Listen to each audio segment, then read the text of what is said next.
In your conversation with the students, you shared that you were an exceptional chemical engineer.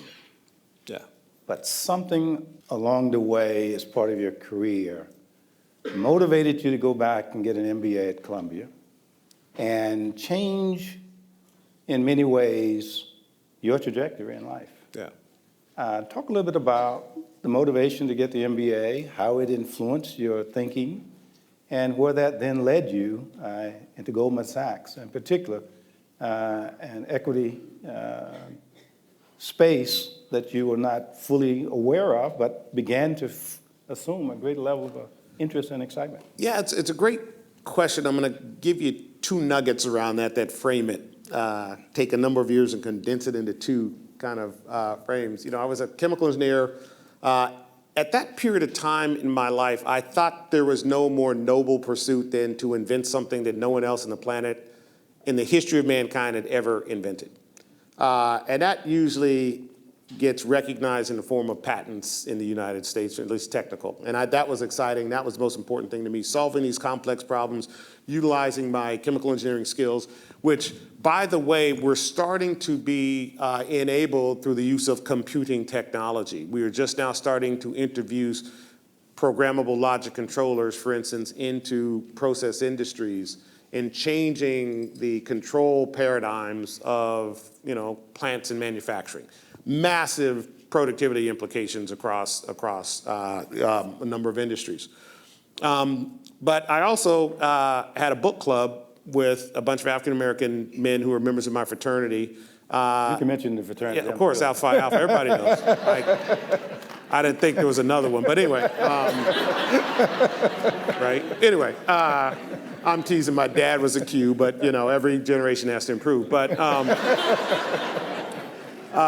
the important part of this was that we had a book club of African-American males, and we'd get together. It was in Buffalo, New York, so there's not a whole lot to do in Buffalo, New York on Friday nights.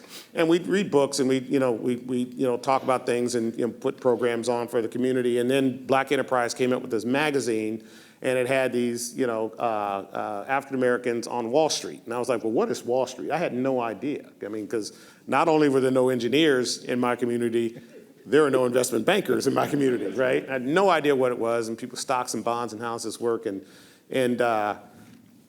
so one of the guys started to really bring some information in, and here's how this works. This guy's actually a stockbroker today because, from that time had said, man, I'm going to go apply my trade, and he left and went down and became a stockbroker. Literally got in the car, went down and got a job and was working on Wall Street for, 30-something years.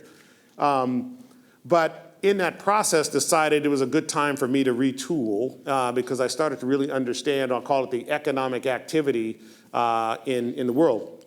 Here's what I mean by that. There's labor and there's capital.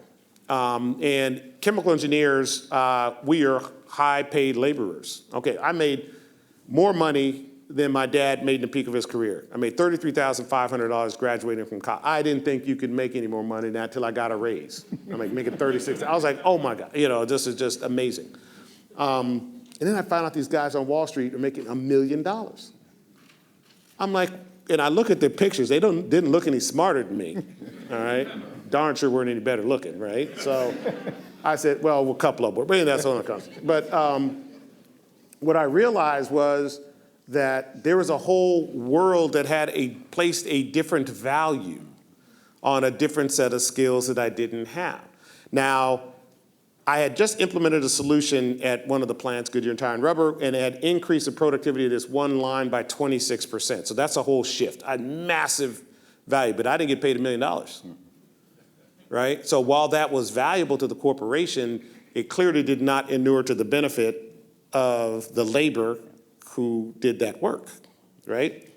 And so I said, let me go retool. So I look at different business schools, I got into JD MBA program at Columbia, decided just to do the MBA. And while I am there, I then go, I do very well, first year, top student, so I had to come back for the summer graduation for my first and second year to get this award, the summer graduation. And lo and behold, there was one of these guys on that magazine cover who was the keynote speaker at that graduation. Okay, a guy by the name of John Utendahl is a good friend of mine, is a brother of mine now.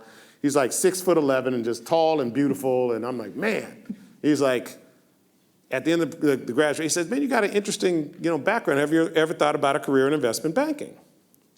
I was like, well, there's a bunch of investment bankers in my business school class, and I don't like any of them.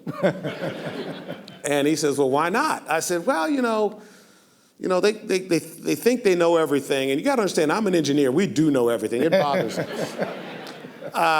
And I said, in all honesty, I still don't really understand what you all do. And John's like, why don't you come down to my office? We're in New York. I was at Columbia Business School. And have lunch. And we sat down, and it ended up being a 2-hour lunch. And in that time, I got to understand a bit more about him, his career, how he got there. And then at the end of that, he called 7 people. One of them, a guy by the name of Stan O'Neill, who happened to be then the CFO of Merrill Lynch. A guy by the name of Ray McGuire, who's one of the leaders in mergers and acquisitions. Anyway, a whole list of these. And these were the people on that magazine. They were his friends, right? And so I started then understanding the power of networks in that context, okay? As an engineer, you go, you solve problems, and that's what you do. But then I started to see how this whole Wall Street thing worked. And from that, figured out that the only business that I really liked in investment banking was mergers and acquisitions. And it was because if you think about it, it's a board level type discussion, it's a CEO level discussion. It's how, with the exception of warfare, and divorce, it's how assets get transferred across this planet, right? In single transactions, in essence. And I thought that was fascinating. And I said, I need to now go become an expert in mergers and acquisitions. And I ended up with jobs from a bunch of different places, but figured out the Goldman Sachs was the best place to learn that trade because it is an apprenticeship job. So it is one that you're only going to learn from other people. And when I looked at the different firms at the time, there'd be one M&A guy, and it was usually a white guy who was surrounded by 8 or 10 other people, junior people, and you were not going to get, how are you going to break into that? Whereas Goldman at the time was the only one that actually had this whole teamwork process where you would work for 2, 3, or 5 different partners on different deals. And so as a result of that, you could actually get trained. So I knew it was important to get trained and to work on as many deals as I could as opposed to hope, to get curry the favor of the one M&A guy in the center of this, whatever that little concentric circle was. And so that's why I ended up going to Goldman Sachs and focusing on mergers and acquisitions. Excellent.